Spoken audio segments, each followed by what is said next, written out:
অবৈধ সম্পর্কে বাধা দেওয়া স্ত্রীর চুল কাটল পাষণ্ড স্বামী। Latest Bangla news, BD news. বন্ধুরা, এই ভিডিওটি খুবই গুরুত্বপূর্ণ, তাই আপনি যদি একজন সত্যিকারের মুসলিম হয়ে থাকেন তাহলে এখনই এই ভিডিওটিতে লাইক দিয়ে চ্যানেলটিকে সাবস্ক্রাইব করুন। স্বামীর পরকীয়ায় বাধা দেওয়ায় স্ত্রীর চুল কেটে দিল পাষণ্ড স্বামী। ঘটনাটি ঘটেছে ঢাকার সাভারের শিমুলতলা এলাকায়।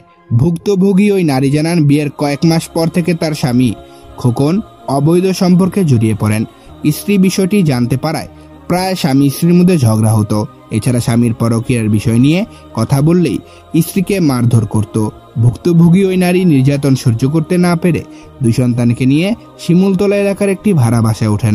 পরে স্বামী খোকন ওই বাসায় গিয়ে আবার ওই স্ত্রীকে মারধর করে, তারপর চুল কেটে সেখান থেকে পালিয়ে যায়। এ বিষয়ে সাভার মডেল থানার পরিদর্শক জানিয়েছেন, চুল কাটার বিষয়ে অভিযোগ পেয়েছি, মামলার প্রস্তুতিও চলছে। দর্শক, এই ঘাতক স্বামীর কি শাস্তি হওয়া উচিত জানতে চাই আপনাদের খোলাখুলি মন্তব্য, তাই অবশ্যই কমেন্ট করে আপনাদের খোলাখুলি মন্তব্য আমাদের জানিয়ে দিন। আর দয়া করে ভিডিওটিতে লাইক দিয়ে চ্যানেলটিকে সাবস্ক্রাইব করুন।